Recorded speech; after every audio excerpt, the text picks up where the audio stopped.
right, Uncle Dayo, over to you, sir. All right, Uncle Dayo, over to you, sir. Thank you very much, Uncle Beno. And I want to say good evening to all Refam in the house and everyone on the platform.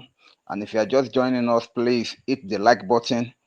And we are a family. Please feel free to express yourself, but please no abuses and don't try to drag anybody. Thank you. Now, this issue that we're talking about is very, very critical for most marriages because why? From the number one that it started, finances, to the last one, fear of failure. These are issues that every marriage sometimes experience along the way. And if the foundation is faulty, these same issues may be the make or break for your marriage. Because why? If they are not properly handled, it can make your marriage or break your marriage. That's why one needs to pay attention to it. If you are not even married, please learn to keep them at the back of your mind so that when you finally have a partner, if you are having a partner right now, please, these are things that you need to discuss. Sisi said something in the, I mean, on the platform that why is it that um, you cannot have conversation with your partner about some things? And the truth is this: when you are in courtship with anybody, most men, not all, most men are always conscious because that's the time that they are like studying you, their partner as a woman. Men will be studying you. He will tell you some things, see the way you will react, and then he will know, okay, this girl can handle this, or this girl, she cannot handle some facts. If you are the type of girl that if you are being told something that is not kind of a pleasant to you, and you go haywire over it, I bet you that will be the last one you will hear from that guy. Same thing with you. Same thing with a lady also. If a lady is being honest to you and say, "Oh, maybe something like, sorry, oh, my ex called me this afternoon and was saying some kind of a thing that want us to go out, blah blah blah." And you, as a guy, you are like, "So, what did you tell him? Eh? Is that what you want to be doing?" And you take from there. I tell you, that girl will never tell you anything again going forward because of the way you react. But if you're type that you are calm, cool, and calculated, and you like offer advice, they see everybody does this in a relationship. Once you know that you can talk to your partner, you feel relaxed to discuss things with him or or with her. But many people shut that door earlier in their relationship. So going into marriage, that door cannot be unlocked again. It has been closed. That's where we have issues. That's number one. In the area of finances, you must understand something. If there is no transparency in your finances, that marriage will be very, very rocky because transparency matters. Uncle Beno said something about men not disclosing what they are really earning to their wives simply because they want the wife to see them as an odogu. I say to that personally, you are setting yourself up for a big fall because if you as a man, your wife doesn't have an idea of how much you are earning. You know, women, they will plan everything. The one that you have and the one that you don't have, they plan it for you. And you cannot come and say, babe, I cannot afford all this at once like this. You will be struggling to meet up so that your partner will keep seeing you as the odogu that you want her to be seeing you as. That is wrong. If your partner knows that you are earning, for instance, now you are earning $50,000 annually, and your take-home pay every month is XYZ amount of money, a good partner will plan with you that even at the end of the day, you still have something to save because both of you need to do that.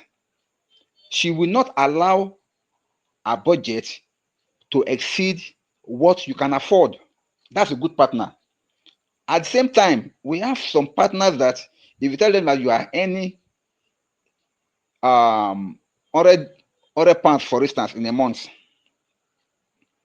they will plan every penny to 99.9 pounds for you, all for their own selfish reasons, and you will get nothing as a man. That's why some men prefer not to disclose what they are earning to their wife so that they will not plan them out of their own salary. It's not funny, but that's just the way it is. So it goes both. See, what people don't normally see is that they don't see their own part in any situation. How did I handle this thing that I've now turned into this situation? They always want to look at the other person as the cause of the problem. But you too, you have a part to play. The first time that this man told you about how much he's earning, what did you do? Did you plan everything of his salary all to yourself? Or in fact, you may even plan it for the whole house, but you left the man no choice. See, every man needs some liquidity. Let me explain this. No matter how wealthy you are, no matter how broke you are, even though you want to solve all the problem in the home, give the man some kind of a allowance to be able to do one or two things for himself. That amount of liquidity really matters. A situation may come in the home whereby things are so tight that even the salary cannot be even be enough. Let me share this. Let me be a little bit vulnerable. When I when I newly started work as an internal auditor at the Federal Ministry of Works and Housing in the 80s, when I collect my salary, as a young man, I've not I was not in any relationship.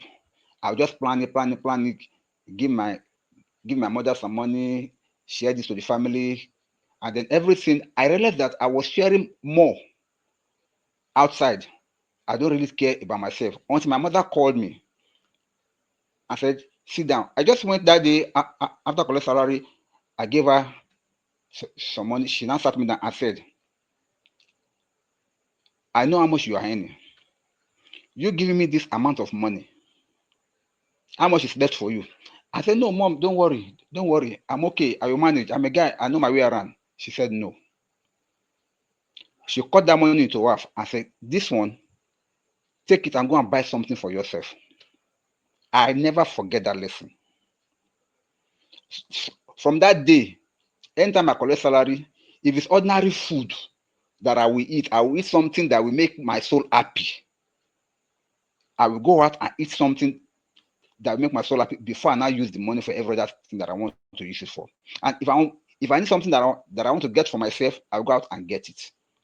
So when men realizes that you are the type of partner that does not consider them or think about them, they will just close shop. They will not tell you anything again about this. In fact, they can be telling you that okay, when they are any 100 pounds, for instance, they can tell you that, oh, I'm earning only just 80 pounds, so that you can plan everything within that 80 pounds. Meanwhile, they still have 20 pounds in their pocket. Some men does that. I'm not saying it is right, but some of some of these women too, I mean, are the reason why that one happened. Now, on the other hand, again, when you talk about fear of failure, every man have that fear. Every man have that. Even though you are an odogu, in fact, they are the one that have the fear most because they are the one that be thinking, ha, I pray say make my ship no go capsize on the sea. Oh.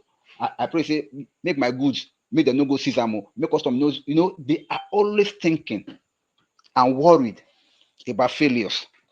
It's a normal thing. But you as a partner, you should be able to understand because you are supposed to be a support system.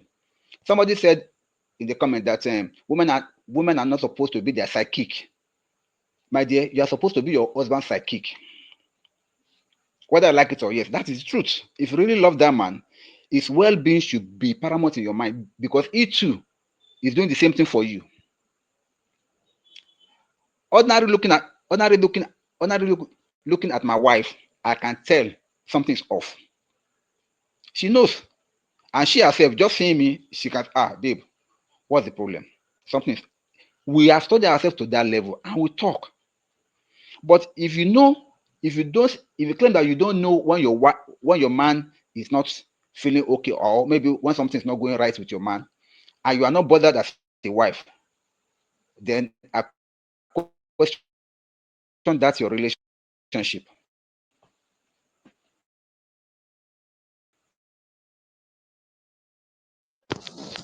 Mr. Dayo. Mr. Dayo, can hear you. And oh my God, Uncle my Dayo. granddaughter, I'm okay, I'm okay, I'm okay. Please, Austin, please let me take her out. I beg. Sorry about that. It's my granddaughter. So, as I was saying, how can you say you are living with a man or with a woman in the house and you don't know when the person's mood changes? There's something wrong with that relationship. Because why? You are the first port of call for your partner in the home. God forbid, if anything happens in the night, when the two of you are already sleeping on bed, who will be the first person that should react? It's you. So you should make conscious effort to know your man and to know your woman. Now, somebody said that we cannot force them to talk now. See, women, we are the head, fine. But you women, you are the neck. The neck can turn the head anywhere you want. That is wisdom for you. You must know your husband Momo button. Some men are so secretive that they may want to hold everything in, even though they are dying inside. They may not want to speak up. Get to know how to make your husband open up. And if he's that type of person from your relationship days, from when you were just dating, let him know that, hey, Charlie, we have to open up. Otherwise, this thing cannot work. If you don't have that conversation during your relationship days, and you move into marriage, you know this man is always quiet. He does not want to talk. You must talk. Oh, please, single people out there, if you are dating anybody that does not talk, please run. It's a red flag. Marriage, you must open up your mouth and talk. Otherwise, you are heading for problems. Don't say, oh, that is nature, is quiet. Even gentle people talks. Your partner must talk to you, and you too must talk to your partner. Don't make it a one-way traffic, because women talks a lot, so only women will talk. No, men too talks. Ask him questions, demand an answer. Let him open up to you, so that by the time you are in a marriage, it will be easier for you to communicate. In fact, one of the first signs that you will know that something is wrong in your marriage is if your communication drops. If you and your wife, or if you and your husband doesn't communicate as before, something's off. That's where you start doing diagnosis to know what's really going on. If you don't talk to your partner, please, it's a red flag. Or if your partner doesn't talk to you, because this is kind of person that whatever is going on with him or her, you will never know, because you're already used to him not talking. I beg you, anybody that does not talk, don't marry them, please. It's a red flag. Now, going to the issue of adult married people, that that Uncle Beno talks about, the age between 40 and 45. See, where this thing becomes a bit difficult is that I think, Uncle Beno, we may need to do a much bigger show on this, and I will explain why. Okay, If sir. you marry between if you marry between your age brackets, that is, maybe you are 40 and your wife is 42, 43, or maybe you are 45 and your wife is 41, 42, fine. Because medically, if you are not in the same age bracket, men tends to, once once a man crosses 40, 45 into 50, their libido drops. But ironically, women are more likely to have Ha. I think network. after childbirth.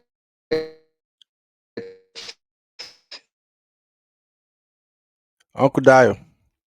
Hey, Niger network. Once Oh. Uncle Dio, you are going in and out, they are sir.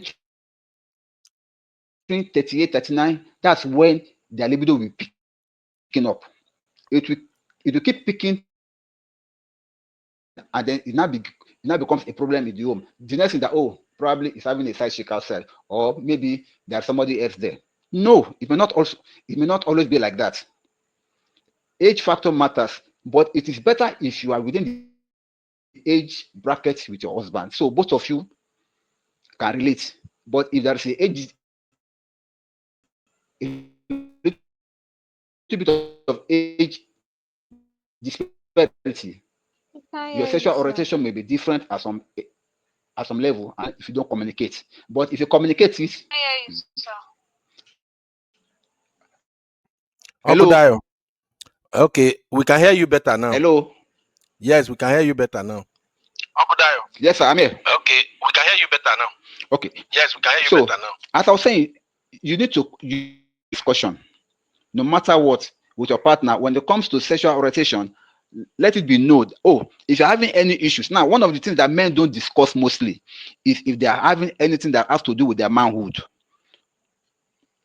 You Before a man can disclose that to the woman, it must be it must be a man that is very, very sincere, because that's what really makes him a man. Instead of the man to discuss it, he would rather try to look for solution, and that's where things get complicated. If a man suddenly discover that he cannot perform as he used to, before he can tell the wife, see, I'm having these challenges, oh, he will look for solution like taking Viagra, taking drugs, or just trying to keep up with the wife. And unfortunately, many men have gone in that process just because they want to please the wife. And the wife mostly does not even know what really happened. But if you can have that kind of a conversation with your wife, and she too being the kind of an understanding person, both of you can work on it and get it solved, or get a better result out of it, instead of just the man bearing it alone. There are so many things that men may not tell their wife, but whatever affects life or that will affect the home, men should be able to discuss it with their wife, no matter what, whether good or bad. But I must say this also: some women don't have a receptive spirit to listen without judging. And when you do that to a man, if a man confesses something to you, and instead of you to be receptive, listen to him, and you are judgmental, he may never open up to you again. He may never open up to you again, because why? He knows what to expect. That is why some men that are quiet, it's not because they want to be, but because they have read you already, and they know that, hey, if I tell this thing to my wife, this house will also. And one of the things that men likes most is peace. Every man wants peace in their home, and they will do everything possible to maintain that peace. If I know that if I tell my wife this thing, nagbasbos, I'd rather keep it to myself. I'll damn the consequences and keep it to myself.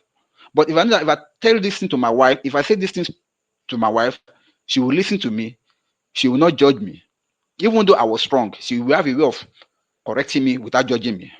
Of course, anytime I have a problem, she'll be my first port of call. But I want to ask the wives, how many of you does your husband see you as his first port of call anytime he has a problem outside? How many? The man is not stupid, though. Neither is he foolish. It is because of your reactions. It is because of your reaction. Yes, women too have problems, but if your first port of call when you have problem outside is not your husband, then there's a problem in that marriage. Why can't you go and explain to your husband? Maybe your husband is the type that does not care, that will just lash you, talk, talk, talk dirty to you, blame you, judge you, and all. You will never go to him. So these are the things that need to be taken care of while you are still in a relationship. Learn to know which kind of person you are dealing with. From day one, when I was in a courtship with my wife, we were open. Oh, I told her clearly, see, I'm an open book. Initially, she does not want to believe it, but when she now sees that I tell her everything, And then she too, she opened up to me. And one thing that I thank God for is that I have never judged my wife, no matter what she does. I've always been considerate. I've always put myself in a situation to be able to read her better. If every man can do that, there'll be peace in the home. There'll be peace in the home. So please let us learn from all these 10 points that were raised. If you need to watch this show again, watch it again, put pen to paper, write them out, and take a lesson from them. And God will bless us all. Thank you. Wow, Uncle Dio. I always enjoy hosting with Uncle Dio because Uncle Dio will bring that senior Egbon vibe to the show. I see all the shades that Abby is throwing. They see you be Abby. What have I done today? I haven't done nothing, girl. What you doing? Abby, you want make I speak New York accent for you? Yo. What's going on, mommy? What I do, man? What I do? Just